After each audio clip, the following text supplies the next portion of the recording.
मनस्पर्शी साहित्य परिवार आयोजित गोष्टीच्या मण्यात रमताना या विशेष कथा अभिवाचन उपक्रमात मी श्री उपेंद्र रोहणकर आपणा सर्वांचे स्वागत करतो.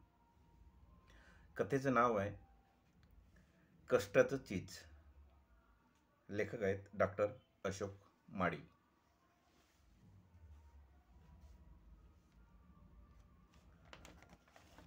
ती 14 वर्षाची असताना तिचं लग्न झालं. वर्षभरात मुलगा झाला. पुढं 2 वर्षांनी मुलगी वर्षा 1.5 वर्षाची झाली तोपर्यंत नवरा मेला.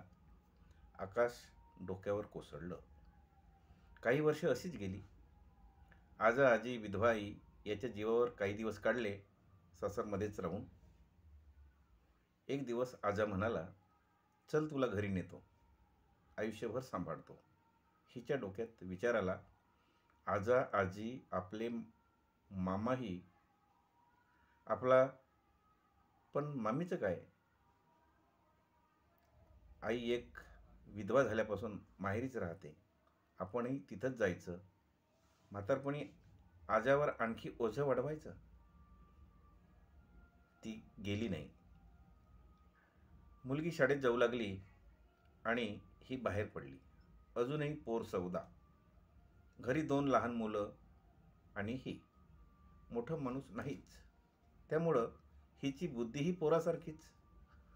पोक्तपणा कधी आलाच नाही. पोटासाठी म्हणून शेजारच्या दवाखान्यात 600 रुपयावर काम करू लागली. पण दवाखाना 2 शिफ्टमध्ये, त्यामुळे 10-12 तासाची ड्युटी. मुलांचा सांभाळ आणि नोकरी जमेना. त्याचवेळी मी मिरजला आलो. दवाखान्याला जागा बघितली. आमच्या दवाखान्याची वेळ दुपारी 12 ते सायंकाळी 6. तिला एकदम सोयीस्कर कोणीतरी सुचवल्यानं ती माझ्याकडे आली. पगार किती पाहिजे? मी विचारलं. 2 मुलं आहेत, त्यांना सांभाळायचं तर 600 रुपये तरी लागतील. तेवढे पुरतील महिनाभर. घर स्वतःचं आहे त्यामुळं पुरतील. तुमचा दवाखानाही नवीनच आहे, तुम्हालाही परवडलं पाहिजे. ती रोज सायकलनं यायची आणि सायकलनं जायची. क्लिनिकची झाडलोटही तीच करायची. त्वचारोग दवाखाना असल्यामुळं काम जास्त नव्हतंच.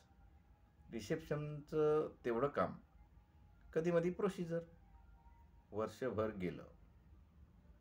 दवाखाना जोरात चालला आणि हिनं विचारलं, सर पगार वाढवता? किती? मी विचारलं. 200 रुपये, 800 करा. मी 300 वाढवला. मी कधी कधी तिच्या घरी जायचो. परिस्थिती पाहून पगार वाढवायचो. तीही सकाळच्या वेळी साड्यांना पिको फॉल लावून द्यायची.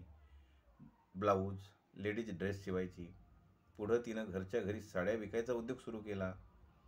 सकाळी संध्याकाळी गल्लीतल्या बायका यायच्या आणि साड्या विकत घेऊन जायच्या. ही साडी मागं नुसते 50 रुपये घ्यायची. त्यामुळं मार्केटात 600 रुपयाला मिळणारी साडी हिच्याकडे अवघ्या 400ला मिळायची. नुसत्या दिवाळीतच 100-200 साड्या खपायच्या. त्यावरचे ब्लाऊज शिवून कमाई व्हायची ती वेगळीच.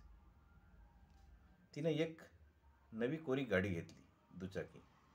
आम्हीही स्वतःच्या नव्या क्लिनिकमध्ये गेलो. आता तिचा पगार 5,000 झालेला. घरी मिळणारे 5-6 हजार दरम्यान शेजारच्या गावात राहणाऱ्या बहिणीची जमीन तिनं करायला घेतली. 2 एकर ऊस लावला. ऊसात भुईमूग. 2 वर्षात 3-4 लाख रुपये शिल्लक. तिनं आता 2 मजली घर बांधायला काढलंय. जुनी खोली पाडून सिमेंट कॉन्क्रीटचं पक्कं घर बांधते. चौकट आणि दरवाजा सागवानी. 10 वर्षातला तिचा हा प्रवास. काल गोव्याची एक स्त्री पेशंट म्हणून आलेली. मी तिची चामखीड काढली. बिल 800 रुपये झालं. त्या स्त्रीनं 1000 रुपये दिले. वरचे 200 तुम्ही ठेवा म्हणाली. हिने ते मलाच दिले. हे पैसे तिनं तुम्हाला दिले, तुम्हीच ठेवा, मी म्हटलं. ती काय म्हणाली माहीत आहे? नाही सर, मला नको. मी हे घेतले तर मला तशीच सवय लागेल फुकटचं खायची. मला फक्त माझ्या कष्टाचा पैसा पाहिजे. फुकटची कवडीही नको. देव तिचं कल्याण करो. धन्यवाद.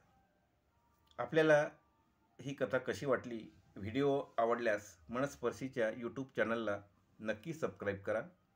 हा व्हिडिओ जास्तीत जास्त आपल्या साहित्यिक मित्रमंडळी तसेच नातेवाईकापर्यंत शेअर करा.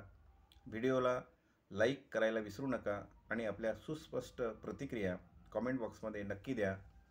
धन्यवाद.